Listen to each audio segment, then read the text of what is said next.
Investment in securities market are subject to market risk. Read all the related documents carefully before investing. नमस्कार दोस्तों, मैं Umesh Sharma chart analysis channel पे आपका हार्दिक स्वागत करता हूँ। आज की वीडियो में हम करेंगे कल के दिन के एनालिसिस, क्योंकि अगर हम आज के दिन देखें तो आज बाजार ने एक नया हाई बनाया है और क्या इस नए हाई पे बाजार सस्टेन करेगा या फिर दोस्तों आज कुछ रिवर्सल यानी कि कल के दिन कुछ रिवर्सल देखने को मिल सकता है, इसके बारे में चर्चा करेंगे। क्योंकि आज के दिन हमें कुछ ऐसे पैटर्न्स देखने को मिले हैं जो इस तरफ इशारा कर रहे हैं कि कल के दिन बाजार में कुछ गिरावट देखने को मिल सकती है। तो ऐसे कौन से लेवल है जहां पे आप सेल की अपॉर्चुनिटी फाइंड कर सकते हैं, कहां पे आप स्टॉप लॉस लगा सकते हैं और कहां आप बाजार में टारगेट ले सकते हैं।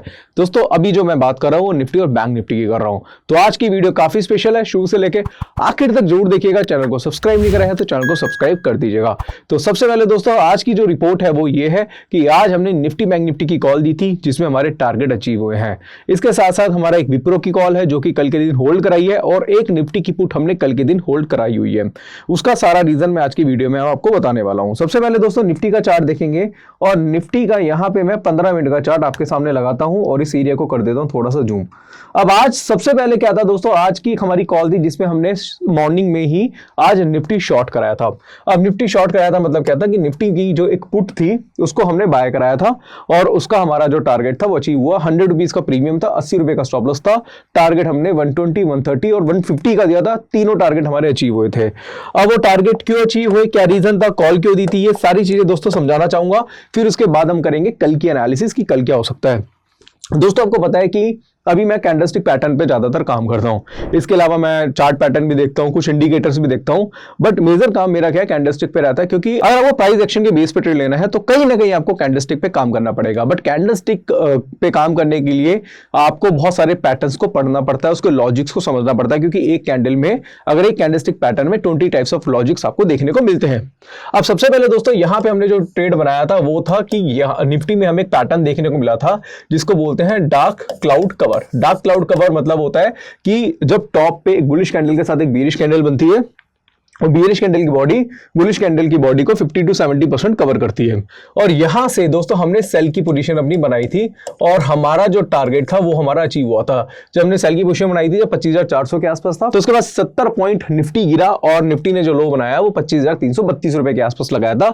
70 पॉइंट की गिरावट पे हमारा जो 100 रुपए वाला प्रीमियम था वो 150 रुपए के आसपास हो गया था, यानी कि 154 रुपए तक वो चला गया था। तो हमारा जो टारगेट था वो अचीव हो गया था। साथ साथ अगर हम देखेंगे तो एक डबल टॉप पैटर्न भी हमें यहां पे देखने को मिला था। इसको मैं शॉर्ट में डीटी लिख देता हूं। डबल टॉप के बारे में हमने दोस्तों वीडियोस बनाई हुई हैं और हमारे कोर्सेज में डबल टॉप कैंडलस्टिक के बारे में बहुत ज्यादा डिटेल में बताया हुआ है। अगर आपको इसे समझना है तो आप हमारा जो कोर्स है टेक्निकल एनालिसिस का वो ले सकते हैं। इसमें सारी चीजें हमने बहुत ज्यादा डिटेल में समझाई हुई हैं। अब डबल टॉप क्या होता है दोस्तों, डबल टॉप को थोड़ा सा समझेंगे। डबल टॉप में होता है कि फर्स्ट टॉप बना, उसके बाद सेकंड टॉप बना और सेकंड टॉप जो होता है फर्स्ट टॉप से हायर होता है। और डबल टॉप पैटर्न पे ही यहीं पे हमें डार्क क्लाउड कवर पैटर्न देखने को मिला जिसकी वजह से बाजार में कुछ सेलिंग देखने को मिली। अब हमारा टारगेट था वो अचीव हो गया। फिर उसके बाद निफ्टी में फिर से एक रिवर्सल देखने को मिला और 25,400 के आसपास फिर से निफ्टी आ गया।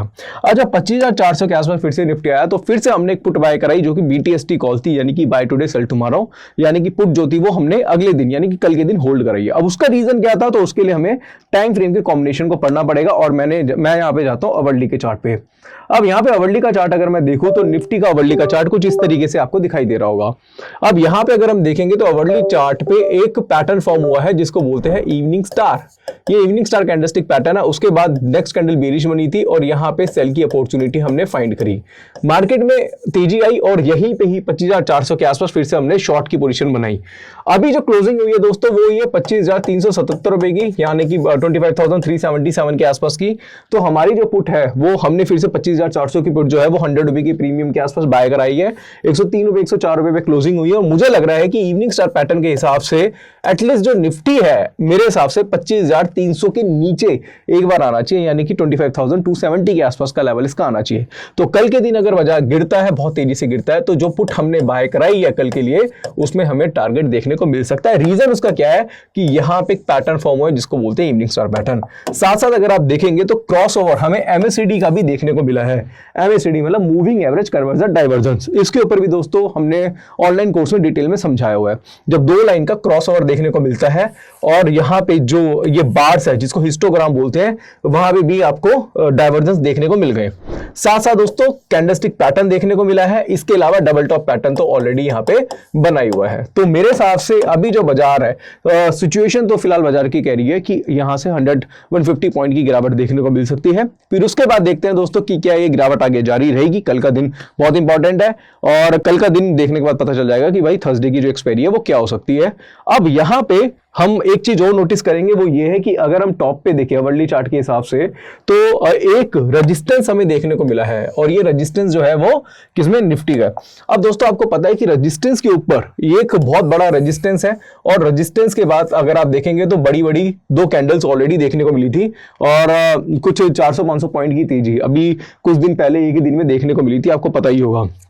अभी रेजिस्टेंस के ऊपर कई बार बाजार जब भी कैंडलस्टिक पैटर्न यानी कि कैंडलस्टिक रिवर्सल कैंडलस्टिक पैटर्न देखने को मिलता है बनाता है, जैसे इवनिंग स्टार हो गया, शूटिंग स्टार हो गया, यहाँ पे बेरिश एंगल्फिंग पैटर्न हो गया, डार्क क्राउड कवर हो गया, बेरिश अराइमी पैटर्न हो गया, ट्विज़र टॉप हो गया, हैंगिंग मैन हो गया, ये रिवर्सल कैंडलस्टिक पैटर्न है जब भी आपको टॉप पे देखने को मिलता है। तो इसका मतलब है कि यहां से रिवर्सल के जो चांसेस है वो काफी हद तक बढ़ जाते हैं। कहने का मतलब मेरा ये है कि जब भी रेजिस्टेंस के ऊपर इवनिंग स्टार पैटर्न यानी कि कोई भी रिवर्सल कैंडलस्टिक पैटर्न देखने को मिलता है तो वहां से रिवर्सल के चांसेस ज्यादा होते हैं। तो इसलिए हमने एमएससीडी भी देखा, हमने इवनिंग स्टार भी देखा, हमने स्मॉल डबल टॉप भी देखा, हमने रेजिस्टेंस भी देखा। तो उसके अकॉर्डिंगली हमने क्या करा था कि कल की दिन के लिए पोजीशन हमने पुट की होल्ड कराई है। इसका मतलब यह है कि हमें लग रहा है कि एक बार बाजार कुछ 100 पॉइंट 150 पॉइंट के आसपास की गिरावट देगा।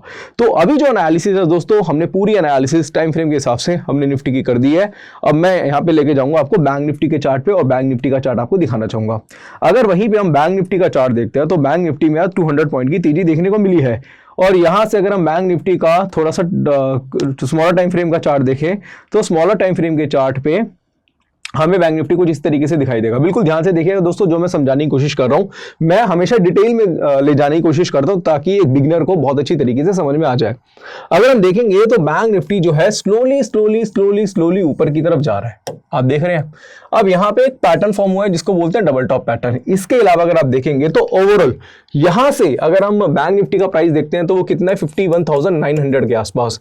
अभी बैंक निफ्टी का प्राइस कितना चल रहा है 52,200 के आसपास। तो यहां से 300 पॉइंट की तेजी हमें बैंक निफ्टी में दिखाई दी है। ठीक है, आप इसको देख पा रहे हैं, हायर हाई देखने को मिल रहे हैं, ये हायर हाई है जो कि कनेक्ट हो रहे हैं और हायर लोस कनेक्ट हो रहे हैं, आप देख पा रहे होंगे। बट अगर आप डाइवर्जेंस को देखें तो यहां से जो हाई बना था इसको आप देखेंगे और जो नया हाई बनाया है तो बार्स बिल्कुल नीचे है, इसको बोलते हैं दोस्तों डाइवर्जेंस।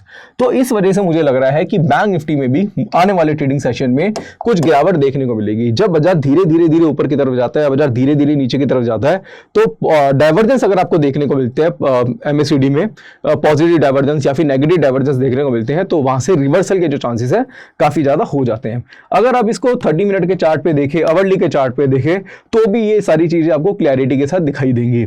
जैसे कि आप पीछे स्क्रीन पे देख रहे हैं कि मैंने 30 मिनट का चार्ट लगाया है और 30 मिनट के चार्ट पे यहां पे बिल्कुल ये डबल टॉप पैटर्न बना रहा है और इसके साथ साथ नेगेटिव डाइवर्जेंस है। तो कल का दिन बैंक निफ्टी का ये हो सकता है कि कल के दिन अगर बैंक निफ्टी ने 52,113 का लो ब्रेक करा, मैं लिख देता हूं 52,113 का लो ब्रेक करा। अभी ऑलरेडी क्लोजिंग इसकी 52,153 पे है, 150 पे क्लोजिंग है। अगर 110 के नीचे 113 के नीचे आता है तो वहां से एक सेल की पोजीशन इंट्राडे के लिए बनाई जा सकती है। तो ये हमारा एनालिसिस हम निफ्टी बैंक निफ्टी के लिए कर रहे हैं और मुझे लग रहा है कि इसके अकॉर्डिंगली आप सेल अपॉर्चुनिटी बाजार में कल के दिन फाइंड कर सकते हैं। हालांकि मैं सेबी रजिस्टर्ड एनालिस्ट हूं बट मैं आपको बाय सेल की सलाह नहीं दे रहा। अगर आप कोई भी ट्रेड लेते हैं तो रिस्क आपका अपना है, तो ट्रेड लेने से पहले फाइनेंशियल एडवाइजर से सलाह ले लीजिएगा या फिर अगर आप चाहते हैं कि आपको डायरेक्टली टिप्स ही मिल जाए तो आप हमारा बूट कैंप भी ज्वाइन कर सकते हैं जिसमें निफ्टी बैंक निफ्टी की कॉल, स्टॉक ऑप्शंस की कॉल, साथ साथ स्ट्रेटजीज, कमोडिटी की कॉल्स, ये सारी चीजें आपको मिल जाती है। इसकी जो डिटेल है वो आपको डिस्क्रिप्शन बॉक्स में मिल जाएगी या फिर पिन कमेंट में मिलेगी या स्क्रीन पे नंबर होगा उस पर आप कॉन्टैक्ट कर सकते हैं। अब यहाँ पे दोस्तों हमने निफ्टी बैंक निफ्टी का एनालिसिस कर दी। अब एक स्टॉक है जिसके बारे में चर्चा करना चाह रहा रहा था दोस्तों वो है विप्रो। अब विप्रो का चार्ट हम देखेंगे, हालांकि अभी क्लोजिंग के टाइम पे ऐसे बहुत सारे स्टॉक थे जो कि रिवर्सल का साइन दे रहे थे, बट यहाँ पे मैं विप्रो इसलिए ले रहा हूँ क्योंकि विप्रो में एक पैटर्न फॉर्म हुआ है जिसको बोलते हैं हैंगिंग मैन पैटर्न। ये दोस्तों हैंगिंग मैन पैटर्न है और ये बिल्कुल बाजार के टॉप पे बना हुआ है, इसको हैंगिंग मैन पैटर्न बोलते हैं। अब हैंगिंग मैन के बाद नेक्स्ट कैंडल बीरिश थी और हमने जो था 551.50 के आसपास सेल पोजीशन बनाई थी। इसके हाई का स्टॉप लॉस था। मार्केट आज पूरे दिन ऊपर रहा बट स्टॉप लॉस नहीं काटा और गिरते समय इसने 551 रुपए के आसपास की क्लोजिंग दे दी। तो विप्रो में भी जो हमारी पोजीशन है वो कल के लिए होल्ड है, हमने पुट बाय कराई है। जो हमारे बूट कैंप के मेंबर हैं उनको बाय कराई है और मुझे लग रहा है कि कल के दिन इसका 1:1 का टारगेट आएगा, आ सकता है। मुझे लग रहा है कि 544 के आसपास, 544 से 545 के आसपास विप्रो आना चाहिए। सेम चीज यहां पे भी देखने को मिली है कि यहां पे भी आपको डाइवर्जेंस देखने को मिला है और बाजार ऊपरी लेवल पे काफी ज्यादा कंसोलिडेट है। जब बाजार धीरे धीरे ऊपर की तरफ जाता है और डाइवर्जेंस इस तरीके से देखने को मिलते हैं, ये एक सेल की एक निशानी होती है, रिवर्सल का साइन होता है। तो काफी लोगों को लगता है कि बाजार ऊपर है, तेजी में खड़ा हुआ है तो बाय कर लेते हैं, ऐसा नहीं होता। आपको कहीं ना कहीं प्राइस का एक्शन भी देखना पड़ता है कि प्राइस किस तरीके से रिएक्ट कर रहा है। कई बार क्या होता है, ऑपरेटर्स जो होते हैं, बड़े लोग होते हैं, वो कई बार जो रिटेल ट्रेडर है जैसे हम जैसे लोगों को ट्रैप करने की कोशिश करते हैं तो बाजार को ऊपर रखते हैं बट एकदम से नीचे की तरफ फेंकते हैं। तो उसके कुछ साइन होते हैं, उसकी कुछ निशानी होती है जो आप कंसोलिडेशन फेज से समझ सकते हैं। साथ साथ MACD का अगर आपके पास पूरा ज्ञान है तो आप उसको अच्छी तरीके से समझ पाएंगे। ये सारी चीजें हमने ऑनलाइन कोर्स में सिखाई हुई है। साथ साथ अगर विप्रो को और भी ज्यादा एनालिसिस करें आप, या फिर इसका डेली चार्ट देखेंगे या फिर और भी टाइम फ्रेम के चार्ट देखेंगे तो थोड़ी बहुत मुझे लग रहा है कि बाजार में सेलिंग देखने को मिल सकती है। इसके साथ साथ हमने एक ICICI बैंक का एक कैश का एक चार्ट भेजा था, एक कॉल भी दी थी। 3-4 पॉइंट का एसएल था, वो हमारा थोड़ा सा कट गया था। बाकी अगर आप देखते हैं 15 मिनट के चार्ट लगा के, जैसे इन्फोसिस देखेंगे या फिर बहुत सारे स्टॉक है, ICICI बैंक हो गया, या फिर आप यहाँ पे डिविस लैब वगैरह भी देखेंगे, तो ये जितने भी स्टॉक हैं जो बिल्कुल ऊपरी लेवल पे काम करा रहे हैं, अगर आप डिविस लैब को भी देखेंगे तो ये ऊपरी लेवल पे काम तो करा रहे हैं स्टॉक, बट अभी भी अगर आप देखेंगे तो यहाँ पे कहीं ना कहीं इन्होंने यह जो राइजिंग वेज है उसका ब्रेकडाउन कहीं ना कहीं दे दिया और डाइवर्जेंस आपको यहाँ पे पूरी तरीके से दिखाई दे रहे हैं। तो कहने का मतलब मेरा दोस्तों ये है कि अगर आप निफ्टी को देखते हैं, अगर आप बैंक निफ्टी को देखते हैं, अगर आप स्टॉक्स को देखते हैं तो कहीं ना कहीं सेलिंग की कंफर्मेशन आपको ज्यादा देखने को मिल रही है। बाकी दोस्तों ये जो इन्फॉर्मेशन है अगर आपको लाइव मार्केट में जाननी है तो हमारा एक चैनल है, public Telegram channel chart analysis के नाम से। स्क्रीन पे आपको इसकी डिटेल दिख रही होगी। चार्ट एनालिसिस का लिंक डिस्क्रिप्शन बॉक्स पे या फिर पिन कमेंट में मिल जाएगा। जब भी कोई पैटर्न बनता है, जैसे अगर आप देखेंगे निफ्टी की, हमने ये मैसेज करा था, निफ्टी में इवनिंग स्टार पैटर्न बनाया, सेलिंग की कंफर्मेशन है, वहां से 30-40 पॉइंट की गिरावट आपको निफ्टी में देखने को मिली थी। इस तरीके से जब भी कोई पैटर्न बनता है उसकी फोटो क्लिक करके हम यहाँ पे भेज देते हैं, जिससे आपको एनालिसिस करने में काफी ज्यादा आसानी होती है। तो आप हमारा public Telegram channel free of cost join कर सकते हैं, डिस्क्रिप्शन में लिंक है। अगर आपको डायरेक्टली हमसे कॉल्स चाहिए उसकी डिटेल भी आपको डिस्क्रिप्शन में मिल जाएगी। तो आशा करूंगा आज की वीडियो आपको पसंद आई होगी। वीडियो पसंद आती है तो इसे लाइक करें, शेयर करें, चैनल को सब्सक्राइब करें। आज के लिए बस इतना ही, धन्यवाद।